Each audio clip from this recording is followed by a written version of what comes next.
Dianne Post has been here before. Her last talk was about private prisons, if you remember. A very dynamic speaker. Dianne has been a lawyer since 1980. You do the arithmetic. During that time, now, lawyer, right away you start thinking about these ambulance chases that you see on TV, and you don't want to be among those.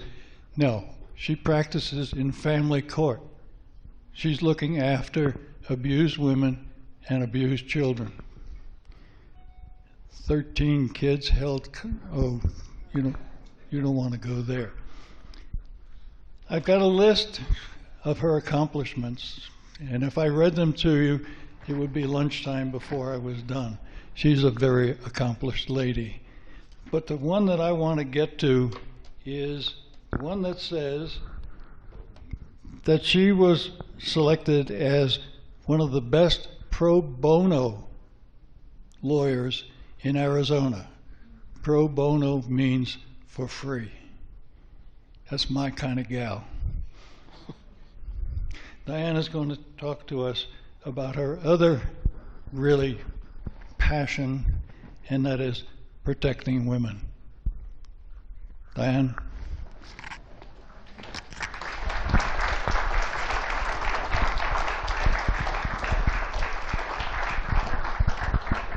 Who knows what the ERA is? What is it? Equal Rights Amendment. You know, many people don't know what that is, and some people think it's a detergent, and it was a detergent. Do you remember that? They actually came out with a detergent that was named ERA, which was so offensive. When you leave, you will see these cards. Ratifying the ERA is a real priority in Arizona this year. We only need 2 more states. Nevada ratified it in March, and so we only need 2 more states.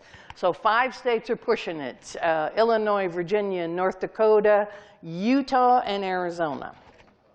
So there are these cards as you leave the door, and on the back, they're already addressed, they're already written. We need you to take 5 apiece. Now that sounds like a lot, but here's why. You're going to mail them to your state senator and your 2 state representatives.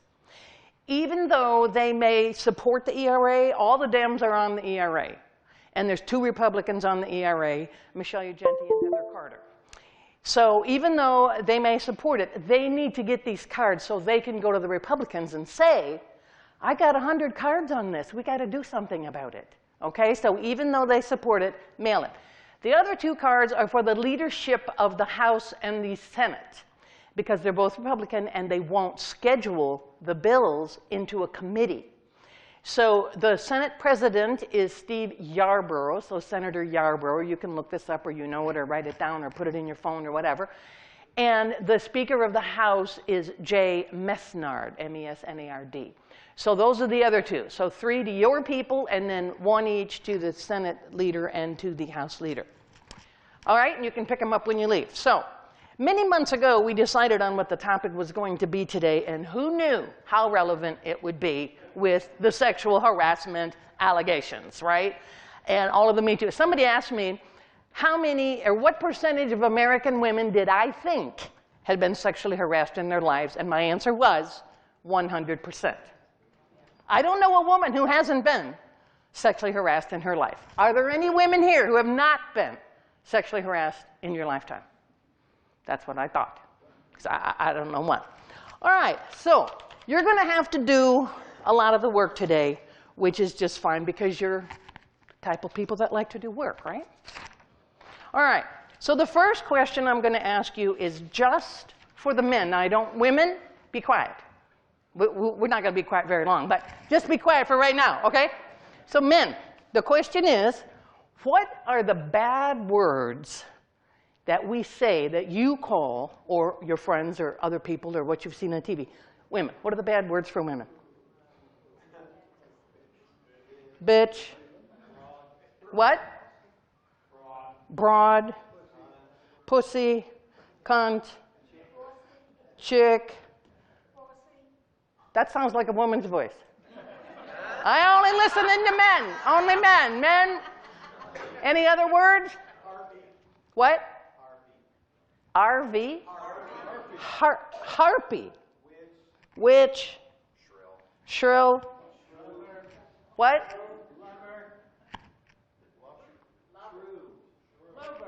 Lover? Bad words, I said. Bad words. True. Shrew. Tease. Whore. Slut. Snatch. Okay, enough. Now, guys, be quiet. Let me ask women, what are the bad names we call men? I can't hear you. Bastard. Idiot. Bully. Sick. Dick. Dick, yes. Manipulators. Jerk.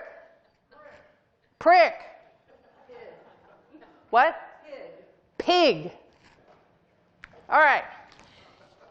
Do you notice anything about, if we went on for a long time, there'd be two things you'd see. One thing is there's a lot more bad words for women than there are for men. But when you think about the bad words for women, what do they focus on? Sex, body parts, right? Sex and body parts, particularly one body part. The pussy-grabbing one by the orange one, right? For men, what are the bad names that we call men, what do they focus on? Behavior, bullying, manipulating. Now, we do have prick and dick, right? So those are body parts. But it tends to focus more on behavior than on their bodies. And this is not an accident. All right, now this is another thing, and I've done this a gazillion times with men and women, so and students too, and older people. When I lived in Russia, I used to do this all the time, and they were astounded. So, men only, men only. What is the biggest thing you fear about women? Relationships?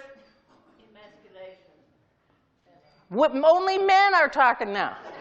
Only men are talking now. Some people don't know how to follow directions. I can see this right away. Okay, men. Divorce. Alimony. Rejection. Manipulation. Child support. Emotion. Guilt loading. Infidelity. All right, women, only women, what's the biggest thing you fear from men? Physical harm. Violence, getting killed. Domination, rape. This is exactly the same answers you get from men and women around the world. Men are afraid of rejection, emasculation, responsibility, and emotions, and women are afraid of getting killed. It's the same. I've worked in 14 different countries and done these kinds of gender classes around the world, and the answer is the same everywhere. So, next question. How would you define femininity? What's a feminine woman look like? Ruffles and lace. Pretty. Makeup. Esoteric makeup. Supportive role. What does she act like? Passive. Mrs. Cleaver. There you go. Mrs. Cleaver. Yeah. Vacuous. Nurturing. Okay, so this is the definition of femininity, right? Or what we've been taught, particularly those of us of a certain age. So when you hear in the political world, well, that's a woman's issue. What does that mean, that's a woman's issue? How much makeup is a woman's issue? House and children and family, yeah? Those are women's issues. Okay. Huh? The unimportant one. So a nuclear bomb dropping on us and destroying our house and family and children is not a women's issue, right? No. Yeah, yeah, all right. It's all them. It's all them. It's all them. All right, so what is masculinity? What does a masculine man look like? Muscles, power. Aggressive behavior. Not feminine. Who? Not feminine. Not feminine, exactly. Not feminine. What else? Athletic. Assertive. Anything else? Dominating, competent. Commanding. Smart. Sex-minded. Power. Testosterone. Bossy. I've been called bossy my whole life. I just can't understand why. So when you talk about men's issues in the political sense, what are they? Macho. No, what are the issues? War, military, control, finance, money, all of those things, right? Business. Inability for emotional connection is a trait, not necessarily what their issue is for them. Now, we often talk about, and you will hear this, I'm sure you have heard this, about gender violence. Allegedly, what I did around the world was I worked on gender-based violence. When you think of gender-based violence or gender violence, what do you think of? Rape. Who's raping who? Men raping women, okay? Now, we've heard a lot about all the rapes in the wars, right? And refugee camps and the United Nations raping and all of that sort of thing, right? What else is gender-based violence? Men raping men. Men raping men. How is that gender-based violence? It has to be done by a man. It has to be done by a man. And why is he raping the other man? Because he doesn't have any power. Or he's making him powerless by making him like a woman, right? To be raped. Any other kind of gender-based violence besides rape? Pedophilia. Pedophilia. Verbal. Control of money. Religious doctrines. Social isolation. Not educating, absolutely. Burning down the schools in Afghanistan, for example, not letting girls go to school, etc. Now, so notice when we say gender-based violence, we're not saying men's violence against women, are we? Why? Because it doesn't go the other way. Yeah, because it doesn't go the other way, but when we say gender, we obscure the actor, right? We obscure the actor. And whose problem is gender-based violence? Well, it should be all of us, right? But usually, who's it put on? The woman, to do something about it. Now, when you're in the dominant group, you don't really even notice this, do you? I mean, black people know a hell of a lot more about us than we know about them. Why is that? They have to survive. And during slavery, they had to know everything about those people who were over them so they could see their moods when they were going to be in a bad mood and they need to get out of the way so they didn't get killed, et cetera, et cetera. And in every culture, this is the same. It's the subservient group has to know a lot more about the dominant group. Women know a lot more about men than men know about women because men don't pay any attention. Because why should they have to? We have to. Because of sexual harassment on the job, at school. I mean, I'm sure you're following the gymnast with 140 girls and his pedophilia, and just the one I heard on the way driving down here, the one woman who, when she told her parents were friends with him, and when she told her parents, they chose to believe him, and it broke up their family. And years later, then when it all came out, and her mom and dad had to say, "We are really sorry," but by that time, the damage was done. And that's so often that the parents do not believe the children. And he made a reference to the case in California about the parents. Some people should not be parents, right, at all. So we don't notice the air, I mean, unless it's really smoggy, because it's just normal. And just a couple short stories. A friend of mine, Roma, woman that I was working with in Kosovo, she, you know who the Roma are, right? Okay. She went to India. They were doing DNA to find out where they really came from, and they really came from a specific place in India. So she went there, and when she came back, she said, Dianne, I'm going to move there because no one looked at me. In Kosovo, every time she walks down the street, people look at her. And they're waiting to see, oh, is she gonna, you know, is she a pickpocket? She's a gypsy woman. She's gonna steal something. You know, what is she gonna do? And everybody's looking at her because she looks differently than they do. And she said, no one ever looked at me because I look just like them. And for me, I went to Michigan Women's Music Festival. Anybody ever heard of that? 40 years we had a Michigan Women. Anybody go? Did you go? Yes. Well, I don't know if your experience is like mine, but when I got there, I was all head up. Who knows what about some indignity towards women? There never stops. And by the end of the week, it was like living in a different world. I never had to look behind to see who was following me. I never had to worry someone was going to harass me. I never had to worry someone was going to steal something or assault me or call me a name. It was like a different world. It was peace. I couldn't believe it. I didn't want to leave. I did not want to leave. Did you have that experience? It was safe. It was safe, absolutely. And it's a different world. And so for those of us who are not the dominant species, we live in fear all of the time. So we want to look at some of the use of language. What are chick flicks?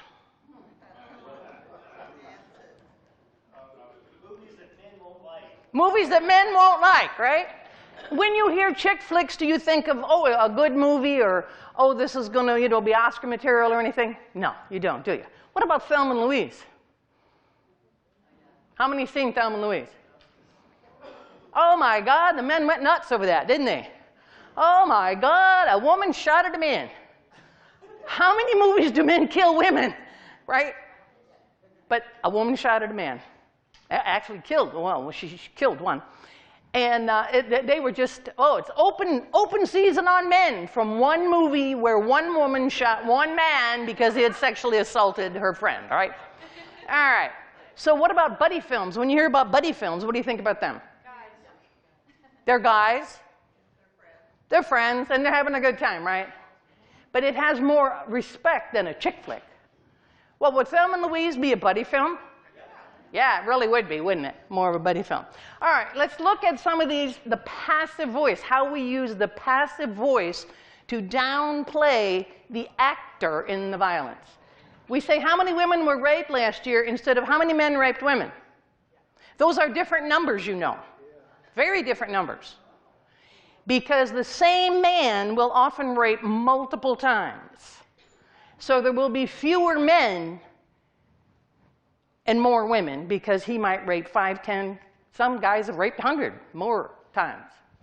How many women were victims of sexual harassment versus how many men sexually harassed women? And again, they're different numbers. But we never ask that second number, because not all men do it. So if we ask the second question, we'd have different numbers and we have some additional information. How many girls were harassed in school? And how many boys harassed girls? I want to go back to the sexual harassment. You know that one of the accusers of Roy Moore, you know their house was burned down, right? Yeah. Okay. Oh, it had nothing to do with her accusation, though, so they said. Right. And if you believe that, I got a bridge to sell you. Yeah. Okay.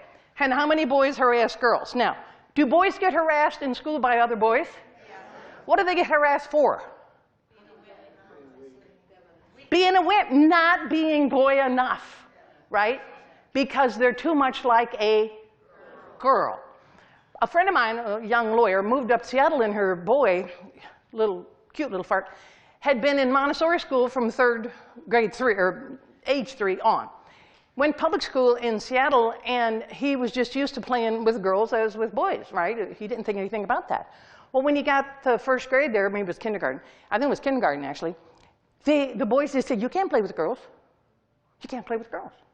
He just could not understand this. And when he played with the girls, then they harassed him for playing with the girls because he was too much like a girl. So how many teenage girls got pregnant versus how many men and boys impregnated teenage girls? Again, that's a different question. There's a bill in the legislature to prohibit marriage under 18 in Arizona because there is no minimum age. You can get married at 11 in Arizona if you'd like to. You have to get a judge's permission, but it could happen. It's happened as young as 15, that much we know. And so there is a bill in there to say that. And so we've run the statistics to see how often the man is how much older than the girl. And usually it's quite a bit, right? 5, 10. There's even some that are where the man is 20 years older than the teenager that he's marrying. And there is also a law that if you have consensual sex, you are under 19, and the person with whom you are having sex is no more than 2 years younger than you, it's not a crime. So teenage playing around in school is not going to be a crime, so that is also part of the law. All right, I started working on the issues of violence against women in 1976 when I was in law school. And at that time, we said beaten wives, battered wives. That was the terminology we used. Well, then it became battered women because we found out they weren't all wives. They were girlfriends and dates and things like that. Well, in the 1980s, it changed to domestic violence. Some of us, myself included, vehemently fought this change. What did the term domestic violence mean prior to the 1980s? Anybody remember? Prior to 1980, domestic violence meant terrorism in the United States. Prior to 1980, that was what it meant. It was terrorism within the United States. But starting in 1980, the whole meaning of the term changed to meaning violence in the family. Domestic as in the family, and it changed completely. Why did we object to this change? Some of us, many of us, was because it obscured what was happening. Violence in the family could be him beating her, her beating him, beating the kids, kids beating the parents, kids beating each other, right? It could be anything, right? It obscured what was really going on, and that's why we didn't like it. Well, then it became violence between intimate partners. Well, what does that say? If there's violence between intimate partners, they're both doing it, right? They're both doing it. And we get into blaming the victim. So then it became violence against women. And a whole area of study, victimology, came up. And this drove me insane when I lived in Russia because they are really big on victimology, that you make yourself a victim. So the emphasis is put on the victim and what she's done wrong as opposed to the perpetrator. So let's look. What does this first sentence say?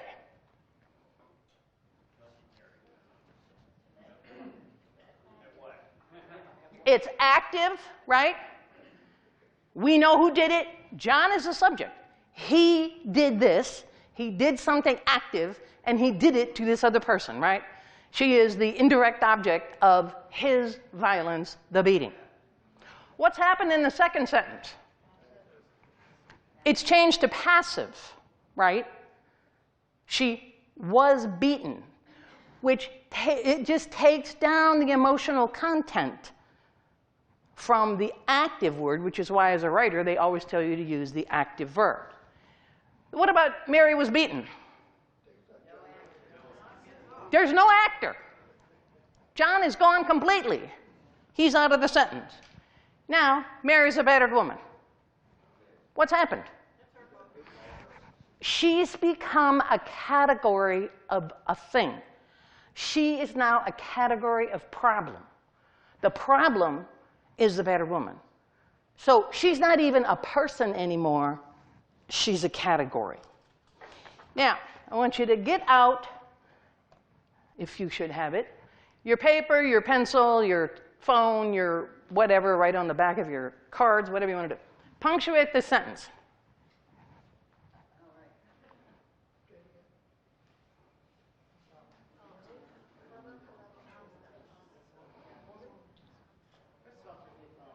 How would you punctuate it? Period. If you put a period at the end, what does it say? It says a woman is nothing. It says if a woman doesn't have a man, she is nothing. You saw the title of the lecture, if a woman without a man is like a fish without a bicycle. This was our T-shirt that we had in the 78 maybe, National Women in Law Conference when I was in law school and I was co-chair. And those were our T-shirts. So I was wearing this T-shirt. And another law student came up to me, University of Wisconsin-Madison, came up to me and looked at, he's reading the T-shirt and he said, I don't get it. What does a fish need with a bicycle? And I said, you got it. And I walked away and he stood there. Okay, so if you punctuate it with a period at the end, it's woman is nothing. What's another way to punctuate it? Woman, comma, without her, comma, man is nothing. Right? You could punctuate it that way. And when you do this in a classroom with kids that actually have paper and pencil, nobody has paper and pencil anymore, right, except me, the women punctuate it with the commas and the men punctuate it with the period. And what does that tell you? There's also a song, and you can look this up on YouTube. Some idiot, well, this is redundant, congressman gave some speech on the floor talking about how women should be subservient to men because women came from the ribs of men. You know, the old Bible thing. So some woman wrote a song, and you can get it on YouTube, and it's called, I didn't come from your rib. You came from my vagina. It's a fabulous song, and it's funny as hell. And it, you know, goes back to what he said, and she points out you're missing some very serious parts of anatomy here. I didn't come from your rib. You came out of my vagina. So, do that. Okay, now we want to look at some clips, and then we're going to discuss them. So, escape. Okay, what am I doing now?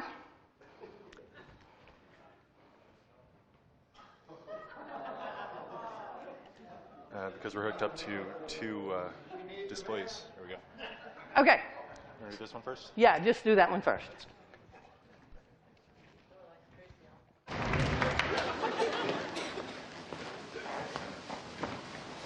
Here's your tea.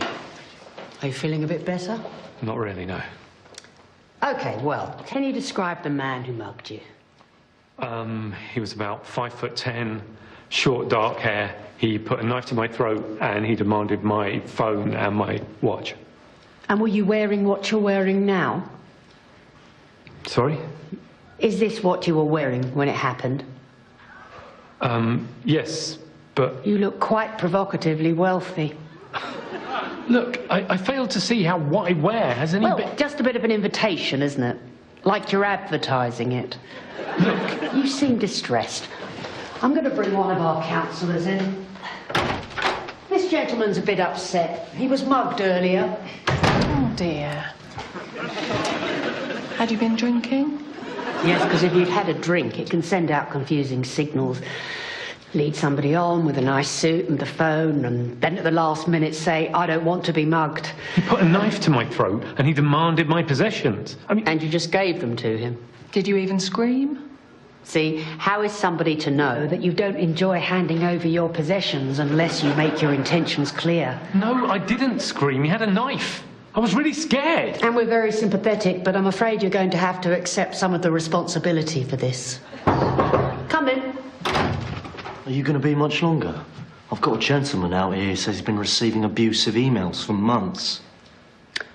Ask him what font he's been using. If it's something coquettish like Helvetica, then he's probably brought it on himself. Right, okay.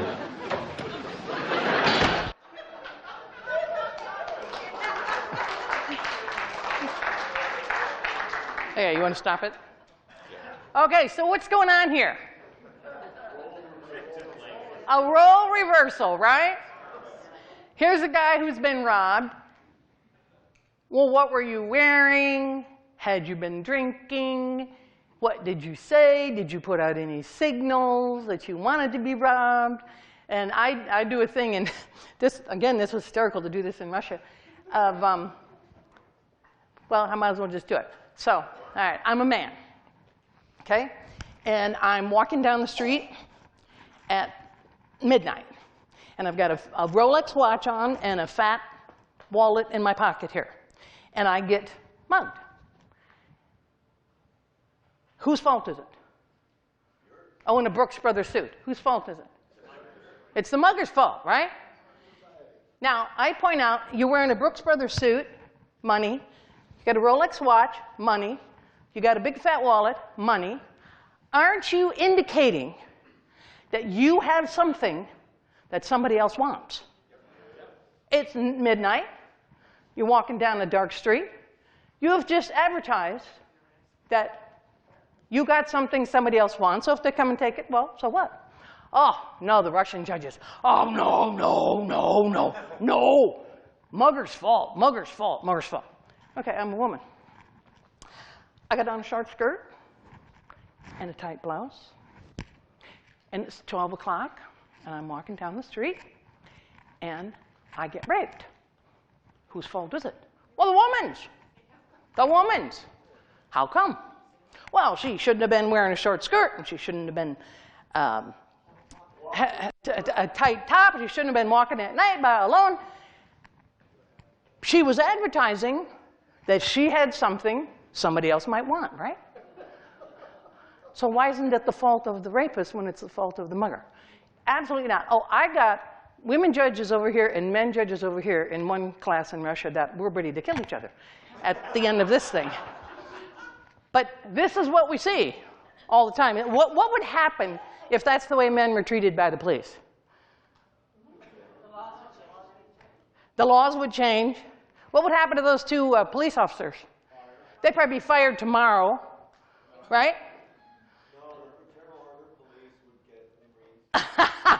That might be. That might be. All right, we got one more we're going to watch. All these are on YouTube, by the way, if you want to look them up.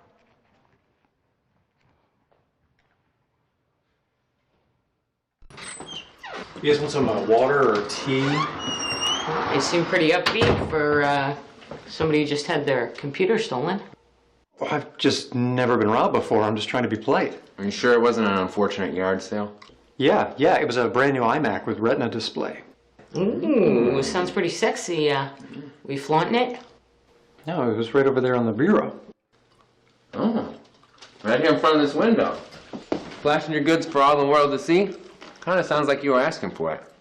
I should be able to put my computer wherever I want. By filing a report, you're going to bring a lot of negative attention to this neighborhood and to yourself. I don't care. It's not my fault that this happened. The perpetrator should be the one getting the negative attention. Whoa. Are you yelling at us?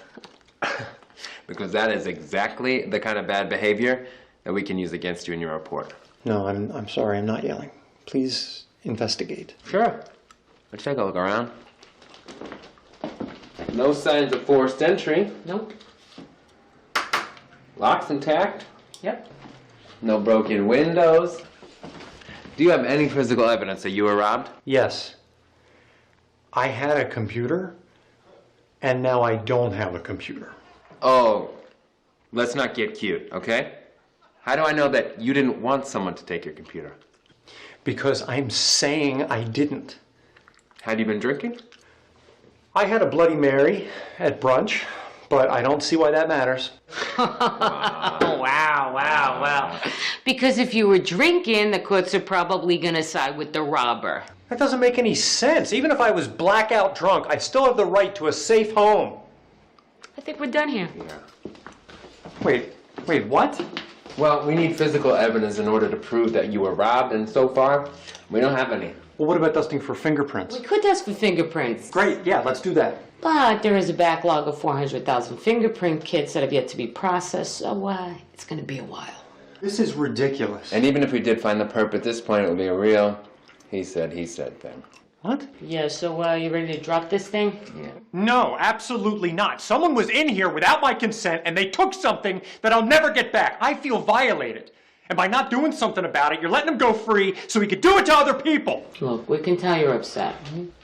So we're going to file a report. Don't worry. If I was you, I'd maybe get an alarm system, some security cameras, keep your blinds closed, hide all your valuables. Buy yourself a gun, take some self-defense classes, make sure you get a big dog, make sure the house is never alone. Oh, this whole system is set up against the victims. Hey, robbers will be robbers. I'd like Whatever that it is. tea now. No, there's no tea here. Oh, There's water no would tea. be great. I'm out of water. Water would be great. And what's that about? Chewing gum. It's true, isn't it? I mean, that's the way women are treated when they present an allegation of rape.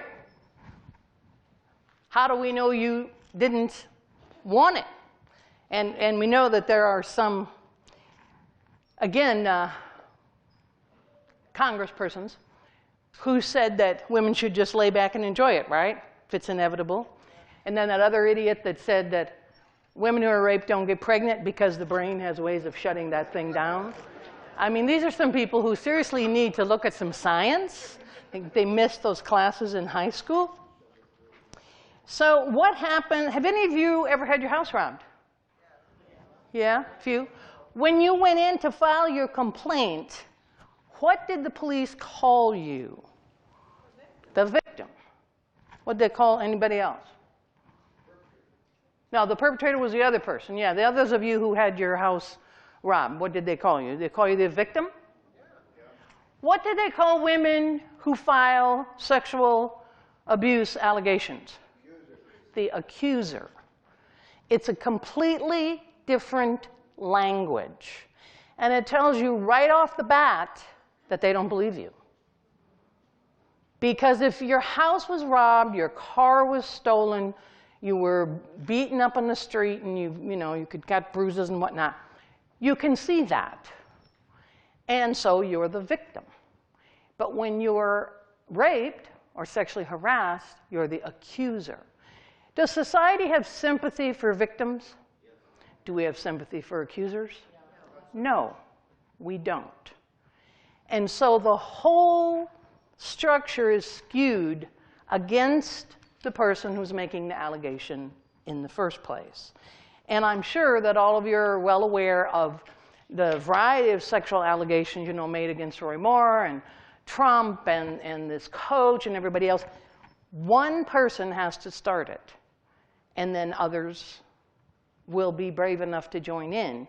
But so many times one person doesn't because of what happens to them and because of the way they're treated. And if no one else comes forward, if they think they're the only one and no one else is coming forward, then they're out there on their own.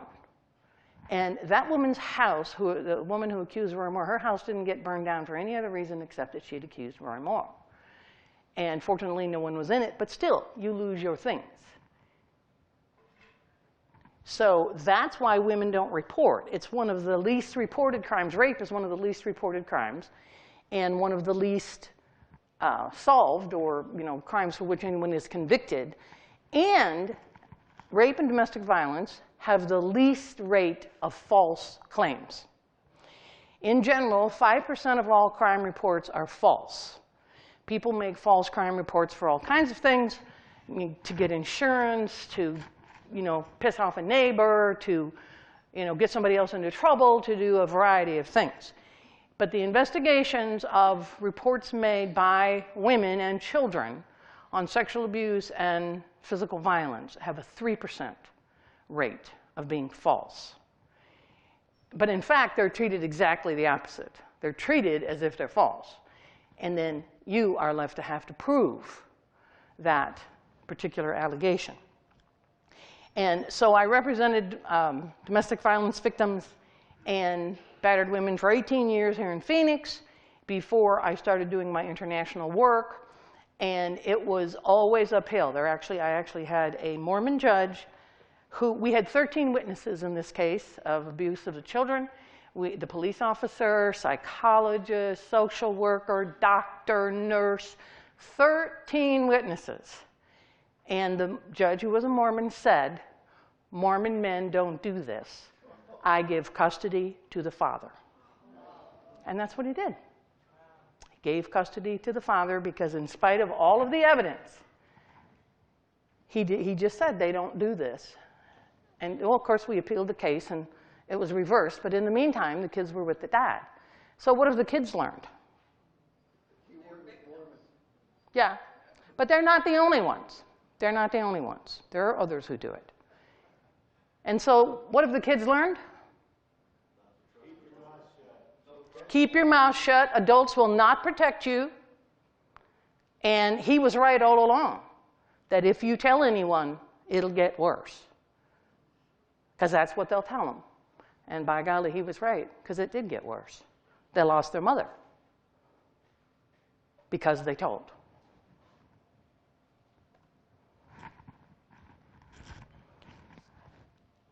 We also know that there's a lack of punishment for rapists. We all know about the Brock Turner case, right?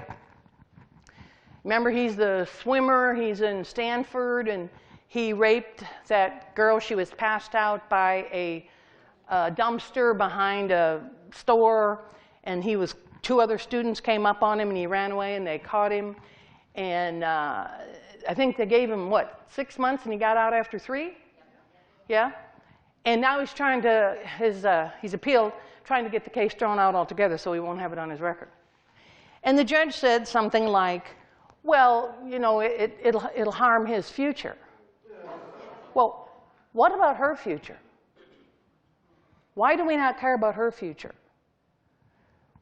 Women who are raped often have very serious psychological problems in the future, PTSD. Women in prostitution, about 80 to 90% of women in prostitution have PTSD that is more serious than soldiers in an active combat area. More serious than soldiers in an active combat period, because they're abused day after day after day after day, and they never see any end to it. So there's PTSD, there's depression. Oftentimes the girls, and when it happens on a college campus, they'll quit school. And the boys aren't sent out of school. The girls will quit school, so they're derailing their education. They leave jobs. Do you remember this was quite a few years ago, the Bedford rape in Connecticut, where a whole gang of guys in a bar raped that one woman? And then it was a movie. Jodie Foster played the woman in the movie. She killed herself.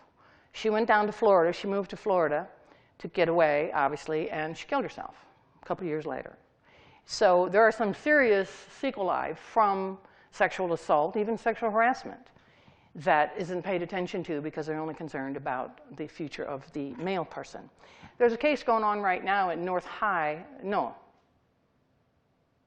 Central High in Phoenix, where a young girl was sexually harassed. She reported it to the coach, and he did not report it to the school officials. She went to the school officials in a couple of days when nothing happened, and nothing has still happened. And basically what the coaches and the principals have said is, well, robbers will be robbers, right? They said, boys will be boys. And it was just a teenage prank. It was just a joke. Well, it's not a joke to the victim, is it? Might be a joke to you. So she's gone to the school board. They won't even listen to her. So she started a social media campaign with a petition and, trying to get others to come to the school board and speak as well. And of course, then I hooked her up with a lawyer. You got to lawyer up, and get these things done. Way back in the 1970s, even before I went to law school, we had a case in Wisconsin, and this is not what made me go to law school. I was already going to go, but she was a 7-year-old girl. Yeah, she was a 7-year-old girl, and she had accused her mother's boyfriend of sexual assault, not harassment or anything, but actual sexual assault. And so all the women in the area of Wisconsin where I live were, following the case and, supporting the mother and the kid and all that sort of thing. And he was found guilty, and when it came time for sentencing, the judge gave him probation. And the judge gave him probation because he said the 7-year-old girl had sat on the boyfriend's lap and therefore she had provoked him into sexual activity, because by sitting on his lap, she had, got his penis interested, right? So this was an outrage to the women, and judges in Wisconsin are elected. So what happened his next election? He won. We tried to unseat him, and we lost. This was the 70s, remember? And we lost. But he retired shortly thereafter, about just not even a year into his term, he retired. I think he just did it to try to say, I didn't do anything wrong, and unfortunately he did get arrested. And then we had a legislator in 76 who said he did not have to listen to women because he had more cows in his district than women. And he undoubtedly did, Wisconsin, the dairy state, right? So we ran a professor from Platteville College against him and won and beat him. It was the first woman to go to the state house in Wisconsin. And my mother was about 55 at this time, and I took her around with me to pass out leaflets and this and that. And she said, I can't believe at this age I'm running around passing out leaflets for a woman who's running for the state house. And I said, admit it, Ma, you're a feminist. And she said, no, this is later in the bar. She said, no, I'm not, and just screamed at me. Screamed at me. I was shocked because she supported equal pay, she supported abortion rights, she supported, her 3 feminist daughters, and I couldn't understand what she was talking about. And I said, what do you mean, Mom? Well, why are you not willing to say you're a feminist?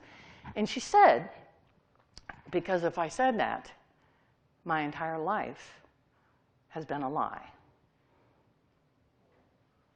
And I can't change now. I'm too old, so I'm not going to admit it. So when I think about the women who voted for Roy Moore, I think about my ma at that time. Because all of her life, she believed the stuff about getting married and having children, and that was your, the end of your life, be all and do all. And she just could not admit that she'd been wrong. She'd been lied to. She'd been lied to by society. She'd been lied to by her own mother. She'd been lied to, well, she never went to church, so she wasn't lied to by the church, but those women would have been, had gone to church. And she lied to herself, and she lied to her daughters, but none of her daughters listened to her, so it didn't work. But so she just could not at that point, she was about 55, she could not at that point admit that her whole life had been a lie.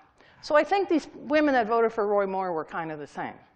They couldn't admit that if he had really done this, then their whole life was a lie. Their church was a lie, their society was a lie, their judicial system was a lie, the whole thing was a lie, and they couldn't admit it. So, what else you want to talk about? I think we've still got 15 minutes, right? Yeah. When it's a situation where a teenager or a young woman dumps an unwanted child into a dumpster, she is either arrested or whatever.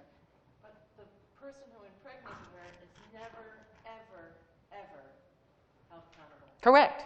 That is correct. How can we change that? Why? Well, we could pass a law. We could pass a law. It's off scot-free. Well, let me tell you another law that we need to pass, which is not up this year. It has not been introduced this year anyway, so far I doubt it will be, which is that in Arizona, we arrest children as young as 9 years old for prostitution. Yeah, what? A 9-year-old cannot commit prostitution because you cannot consent to sex until you're 16 in Arizona. You must be 16 to consent to sex. So if a 9-year-old had sex, that's not prostitution. What is it? It's rape or sex assault, depending upon what was done to the 9-year-old. So why don't we arrest the person who did it? We arrest the child. So fighting this for many years, and you talk to the police department, and they say, well, we do this to get the kid off the street and into social services. I said, you don't have to arrest him to do that.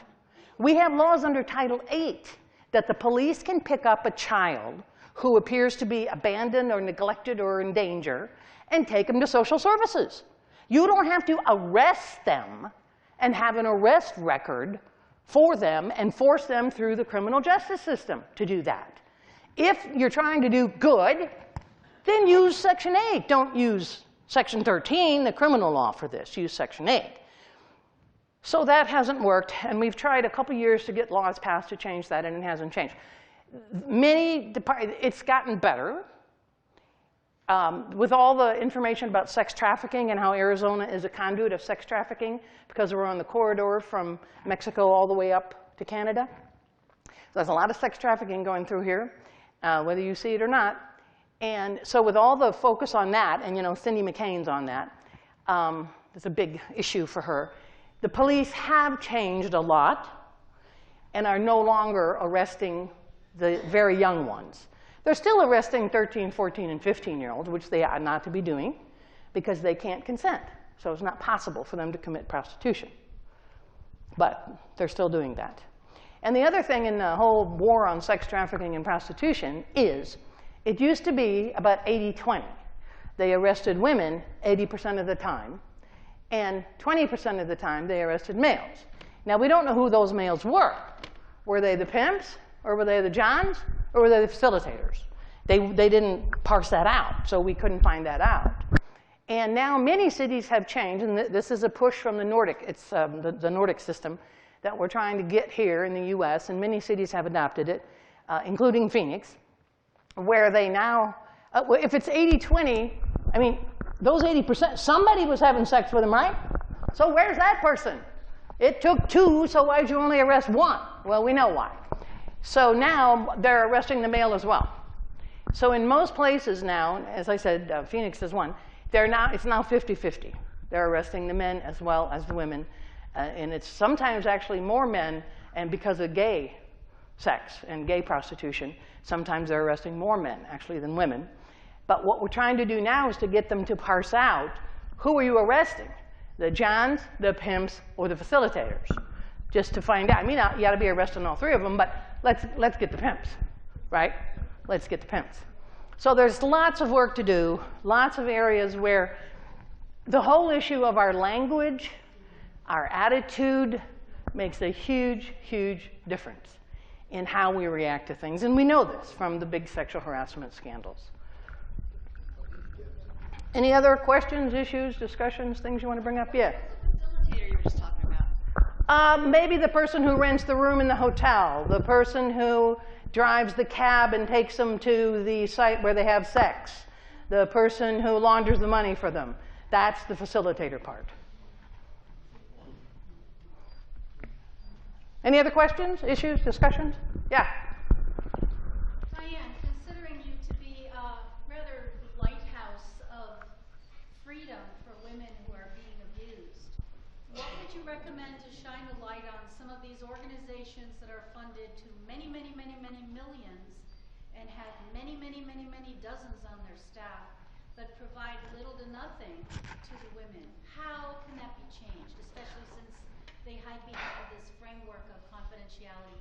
What can we do as citizens to shine a light on that and start helping these women and families more, instead of just donating money to go to top-heavy and money-hungry organizations? This has been a big fight in the domestic violence community, shall we say, between those who think that the reason to have organizations is to continue to get money and keep their jobs, versus those who think the reason to have organizations is to end violence against women.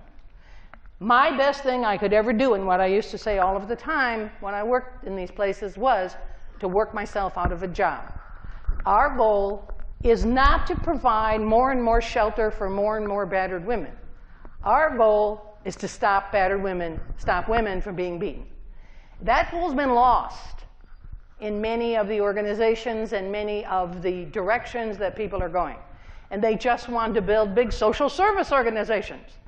That's not what we need. We need a change of paradigm. We need to rid us of patriarchy. We need the ERA, we need equality, we need respect. We don't need more beds for battered women. That's not where we should be going. So I've been fired several times from organizations for fighting this fight. What do? Get on the board. Get on the board of these organizations, even if you don't exactly tell the truth of your attitudes when you get on the board, right? Get on the board. How else are you going to do it? That's how most of the good organizations turn bad. You get the wrong people on the board, and they change the direction from activism to social services. And then you've just got another home. That doesn't change things. It sticks Band-Aids, but it doesn't stop the bleeding. I think you were first. How are we doing as a society to prevent lying? Prevent lying? Yeah. I don't think we're doing very well at all, are we? Or we're worse. No, I have no suggestions. Next one.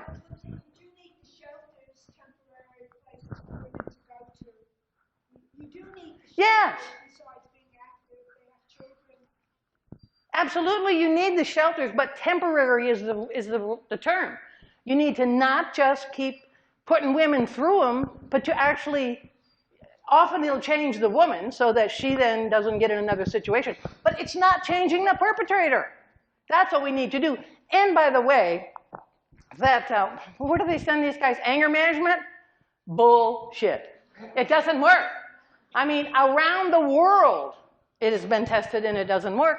The UK stopped funding anger management because it doesn't work. Yes. May I suggest something? Dianne brought up the new Health and Human Services Division of Conscience and Religious Freedom, and it's openly admitted that the reason they're doing that is another way to fight abortion. But what it can mean is that if you're a young teenage girl who's been raped and you're rushed to the nearest emergency room, and the logical thing to do is give her RU 486, and she just happens to be there on the day that the pharmacist is a religious freak, she doesn't get it.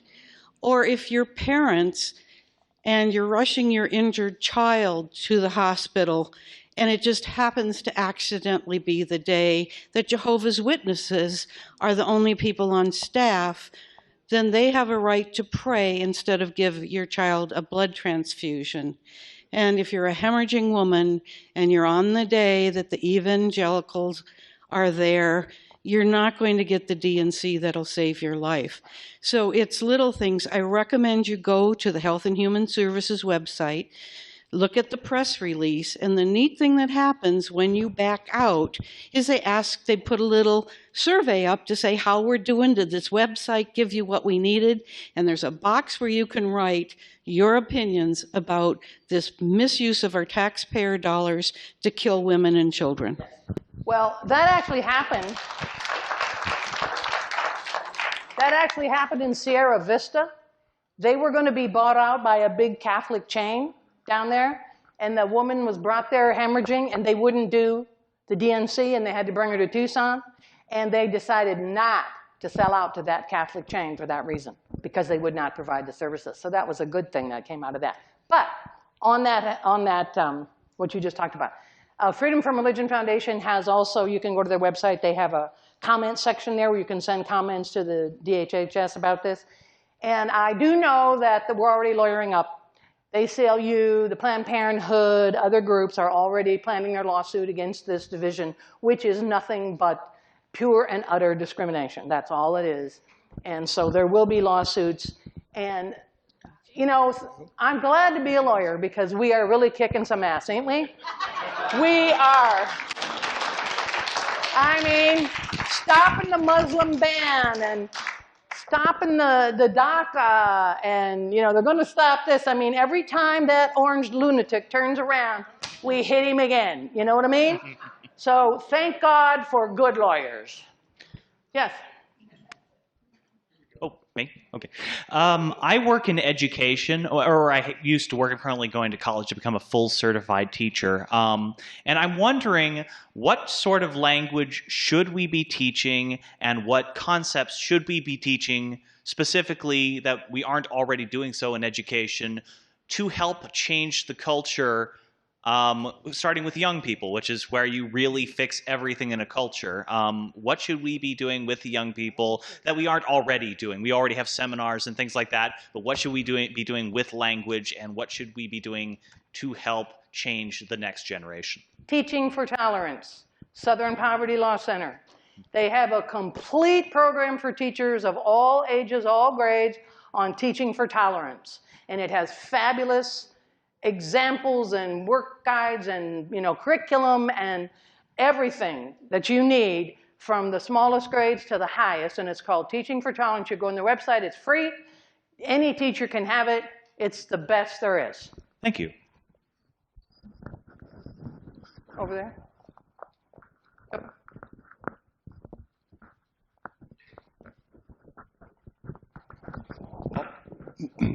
Mine is mostly a comment. I just read an article wherein Massachusetts just legalized all birth control. It's free, including the morning after pill. Under their insurance and Yeah, whatever. under the insurance, it has to be covered, Yes. and it's a state law. And maybe we're going to have to go back to that, because in this last 10 years, all of a sudden we find that most of these states have gone red. I mean, the entire interior of the United States is voting red. I don't know if you've noticed that or not. Nothing against the Republicans. I used to be one, but I would never admit it, though. So we're going to have to start doing stuff like that, because I think at the national level, they're pretty impervious. So we need more people, more states like Massachusetts, I think. That's how you meet it. The action is right now locally. Your local school board, your local city council, your county board of supervisors, and your state representatives. Their action today is local, because you can't change the orange one, right? You all know that. But we can change here. And of course, we plan to turn Arizona blue in 2018, right? And then, when we do, the ERA will be passed in January 2019, right? So the action is, you're absolutely right, the action's local, because we can't affect them. Although, we vote and try to put in good people and all of that sort of thing, yes. But that's where we have to work right now. Yes?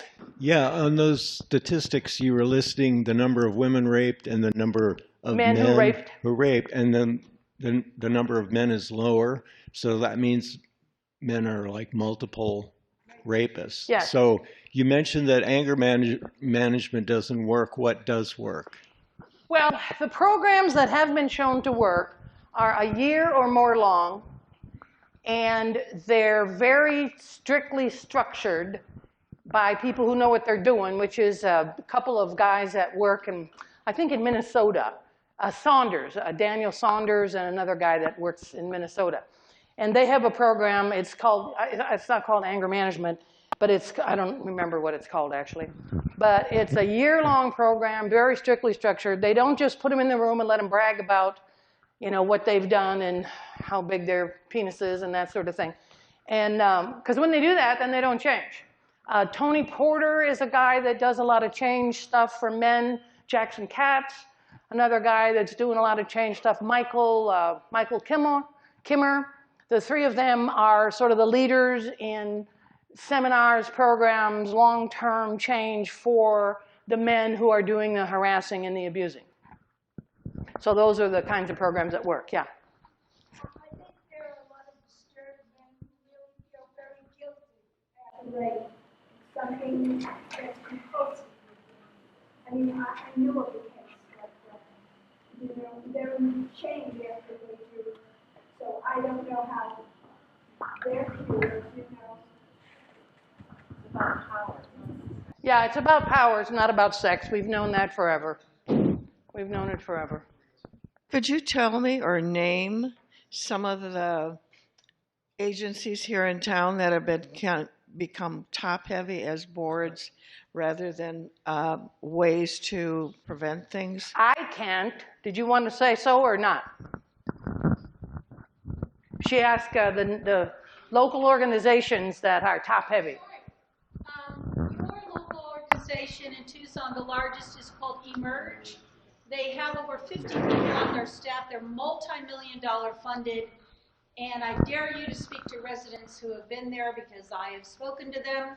And I have been in communication with Ed Marcosi Sakwan, who is their executive director. I'm sure I mispronounced his last name. And with the head of their donations. I myself donated there and these things dissipated, never got to the women, and I followed the money. Numerous things. I've also met with their vice president, Kelly is her name, of emergency services. This is happening all over the country. It is big, big, big business. Multi-million dollars funding to each of these centers, the vast majority of them. Lots of employees. What can you do personally? I think that our speaker might better be able to answer that question. Well, I think getting on the board is probably the best thing you can do. But do you know that Arizona is the only state in the country that does not have a rape crisis center? We don't have a rape crisis center in the whole state, or hotline. We have the domestic violence, the state domestic violence that merged to end sexual assault and domestic violence. They merged into one, but they're not very active since they fired me. I was the founder of that damn thing. But yeah, we're the only state in the nation that doesn't have a sexual assault hotline or rape crisis center. So, okay, I think we're done, right? Okay, yeah, Okay. let's give Dianne Thank a you big very hand. much. Okay.